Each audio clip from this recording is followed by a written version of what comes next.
Okay, we'll start with this. We now know who unbeaten up-and-comer Caris Artingstall could be facing in her very next fight. The EBU have ordered Sheila Martinez of Spain to defend her EBU title against the Olympic bronze medalist Caris Artingstall next, and a deal must be agreed by February 22nd at 12 p.m. the latest. Otherwise, a purse bid will be called, and in all likelihood, the fight won't make it to a purse bid. They'll either reach a deal beforehand or Sheila will vacate. Sheila Martinez, who sports a professional record of 7 wins with 3 losses, no draws, 1 knockout. Having never been knocked out in 10 professional bouts, I don't think that Caris will struggle as much with Sheila as she just did with Lila Furtado. Lila Furtado of Brazil, a common opponent between Caris Artingstall and Queensbury's own Raven Chapman. She's not saying that Caris Artingstall looked bad. That's saying that she had to work for it with Lila Furtado. I don't think she's going to have to work for it as hard with Sheila Martinez. Sheila Martinez, whose career got off to a rocky start. After she made her pro debut, she lost her next 3 fights afterwards, 3 in a row. But she has since rebounded off those losses and is currently on a 6-fight winning streak, having last seen action last month on the 27th. For that, she fought 2 times last year and 3 times the year before, so she has been busy and she has been active. Sheila, who's got generous physical dimensions for a featherweight, she's tall for the weight and long for the weight, she's got some size. But as stated, I don't think this is going to be as competitive a fight, as difficult a fight for Caris Artingstall as her last fight was. The last fight with Lila Furtado of Brazil. The reason being that Sheila Martinez is not as capable, mid-range to inside, as Lila Furtado. Lila Furtado, who responds to aggression with aggression. She wants to trade punches. She wants to sit in the pocket. That's what made the fight between her and Caris Artingstall competitive, the fight between her and Raven Chapman competitive, where normally they can mow down their opponents with volume and pressure and power. Caris had to measure her approach with Lila. I don't think she'll have that same issue with Sheila Martinez. Sheila, who, as stated, is long and limber for the weight. She's got some size and she's got some length. Best described as a fidgety kind of fighter, a finesse fighting kind of fighter, not big on power and not defensible mid-range to inside. She can be caught. She likes to do is fight with her hands down low, shooting a short double jab on her way in to set up the backhand. Double jab on the way in or a double jab on the way out with her hands down low leaves her open for straight punches over the top or looping shots over the top. She doesn't handle aggression well. That's what separates her from a Lila Furtado, where Lila is able to handle herself in the pocket. Sheila is vulnerable there. She's weak there. So when you think about that and you think about Caris Artingstall's mean streak, that she likes to step into her punches, she likes to pressure her opponents and pour it on. I don't think Sheila's going to handle that pressure well. As a result of Sheila fighting with her hands down low, she's open for short left hooks on the inside and looping rights from the outside coming in. Looping rights or straight rights down the pipe, down the middle. In the case of Caris Artingstall, straight lefts. As Caris, she is a southpaw. Further compounding the danger for the reigning, defending EBU champion Sheila Martinez, who's still a bit rough around the edges. She's still raw, whereas Caris, in spite of not having that many pro fights, she already has the look of a put-together fighter. That's due to her amateur pedigree, her Olympic pedigree. She is a bronze medalist. I think she's going to have a much easier time with Sheila than what she just had with Lila. Taking her time, where her amateur rival, Sky Nicholson of Australia, is already on the cusp of fighting for a world title against a former world champion, Caris is challenging for a regional title first. An EBU title. It seems that Sky is working at a more accelerated rate than Caris. And she's managed to draw attention to herself in her short pro boxing career so far, targeting the biggest fish, the biggest name at this weight, Amanda Serrano. The fight never materialized, but she did get herself talked about by targeting it. Caris, comparatively, is flying a little lower on the radar, and she may end up facing EBU featherweight champion Sheila Martinez next. I expect Caris to win this fight with much less resistance than what she just faced in Lila Furtado. Let's see how long it takes Boxer and Ben Shalom to strike a deal. And I decided to take a much more difficult fight than Ryan Garcia for less money, but people want to bash me for taking a more difficult fight. I mean, I would say Pitbull Cruz is a more difficult fighter than Ryan Garcia. Wouldn't you agree?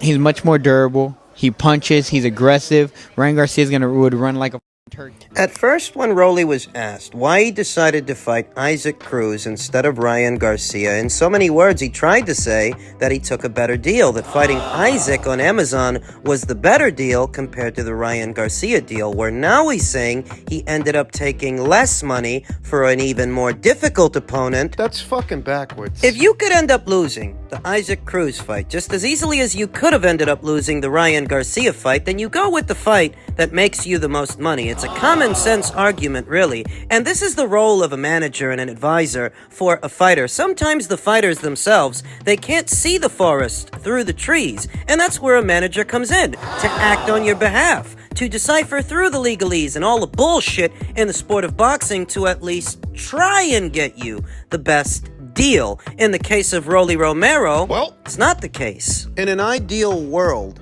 that's the role that a manager fills, to help get the fighter the best deal for the best money. And in an ideal world, if you have an advisor, he's giving you the best advice for you, the best advice for you, not the best advice for himself. But in the case of Al Heyman and his PBC, where he seems to act as both a manager, an advisor, and a promoter. He doesn't call himself a promoter, but he behaves like one. He brokers deals with networks and platforms, the same as an Eddie Hearn, the same as a Frank Warren, the same as a Bob Arum, and an Oscar De La Hoya. The PBC is his baby. It's his company, you understand. PBC is to Al Heyman what Top Rank is to Bob Arum, what Matchroom is to Eddie Hearn, what Queensberry is to Frank Warren. PBC is very much a promotional outfit, and if it isn't, it certainly looks like one. Back to Roelly. At first, Roelly said that he What? took a better What? deal, What? that the deal for Isaac Cruz was a better deal than the deal for Ryan Garcia, where now he's saying he decided to take a much more difficult fight than the Garcia fight for less money. But people want to fucking bash me? They're not bashing you, they're just saying it was stupid. They're not bashing you by saying it was a stupid business decision per se. They're just highlighting what I've been highlighting here on the channel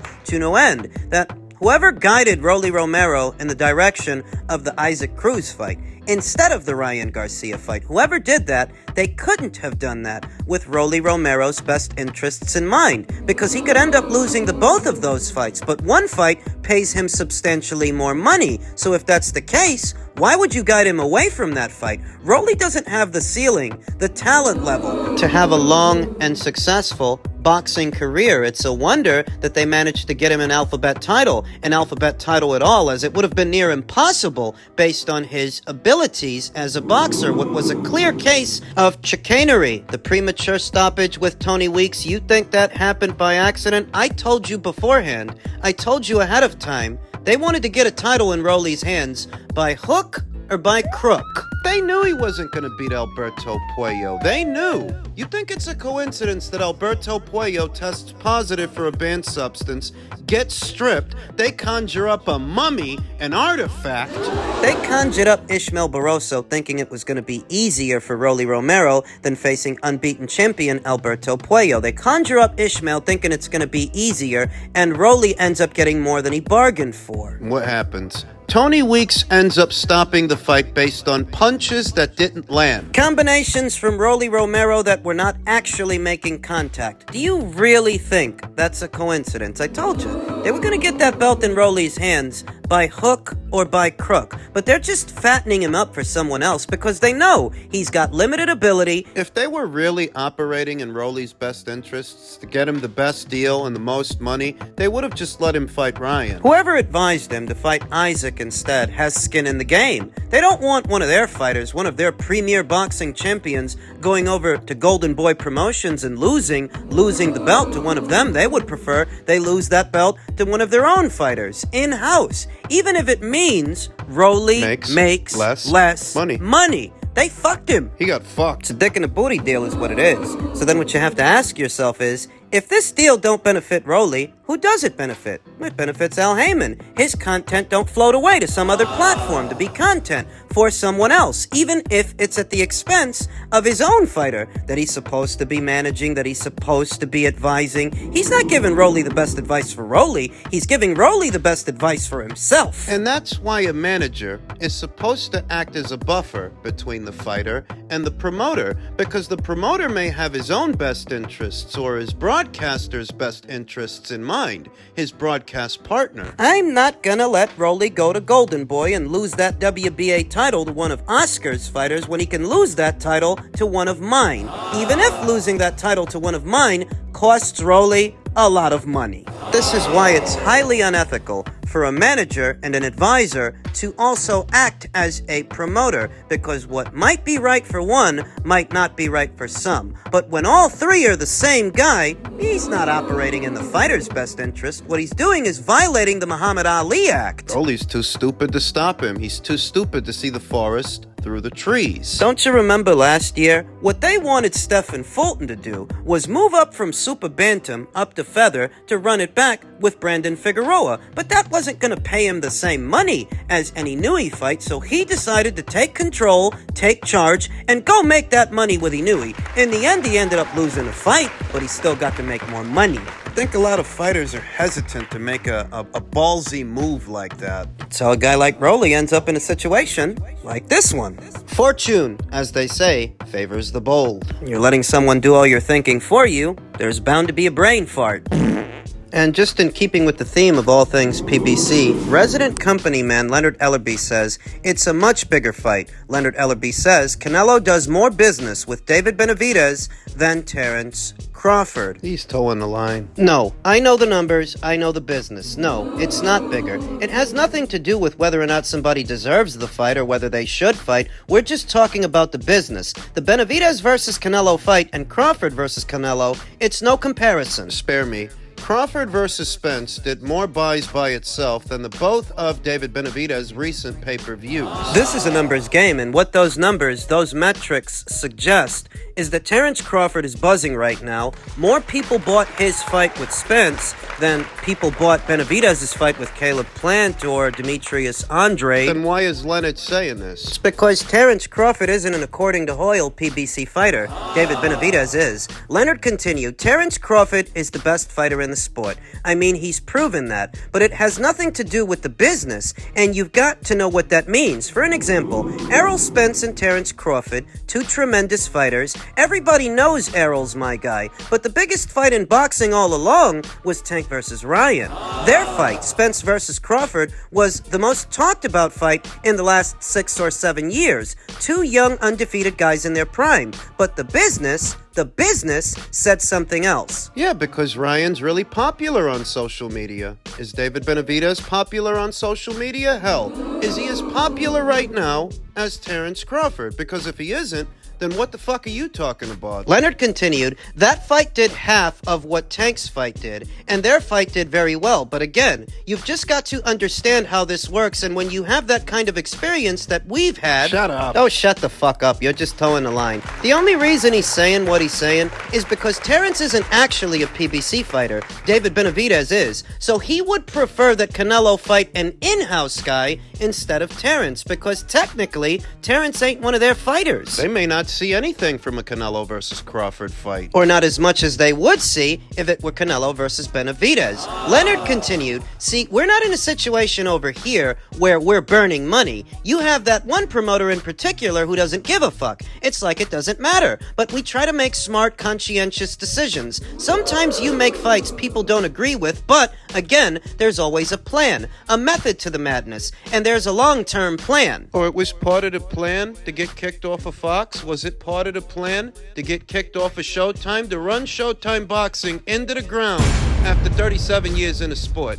What part of the plan was that? Was it part of the plan to end up with less fight dates and less resources at Amazon Prime? You know Amazon, the ones you're so excited about. Leonard continued, I'm excited for this card to kick off for Amazon Prime. This will be a tremendous card full of great fights. No, this is not the all-star team per se, but these are some very good fights, and we think there's going to be a tremendous response to the support. Sure. What I will say, is that Canelo versus Benavidez is a big fight. It's a big fight. I'm not saying it's not a big fight. I'm saying the Crawford fight is bigger because that's what the numbers suggest. Crawford is the one that's buzzing right now. Benavidez's 2 pay-per-views, practically no one bought them. Of course, if you add Canelo into the equation, more people would buy that fight, but that applies to practically everyone. And if he's pushing so hard for David to get the fight instead of Terrence, it's because David's the PBC fighter and Terrence isn't. The extent of Terrence's engagement with the PBC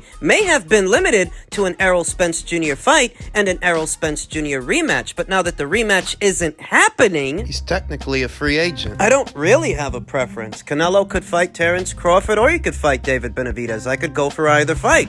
I'm okay with either fight. But if you're seeing that Leonard has a preference, it's because he's towing the line, the way he always does. He's a glorified towel boy. Talking all this fucking nonsense about expertise and experience. You don't find yourself in the situation that you're in because of your business savvy. It's because of the lack thereof. You're telling American fight fans that they have to pay pay-per-view prices just to see Tszyu versus Thurman at a time when Top Rank is giving us Better Beef versus Bivol as part of our regular subscription. No additional charge. No pay-per-view. We're getting fights by way of Top Rank like Lopez versus Lomachenko, Lopez versus Taylor. No additional charge. It's all part of the regular schedule. So why the hell should we pay pay-per-view prices just to see Tszyu versus a quasi-retired Keith Thurman? Just call it what it is. You're acting out of necessity. You're putting all these fights and all these fighters behind a paywall because you frittered away dollars. You blew your budget and blew your relationship with Fox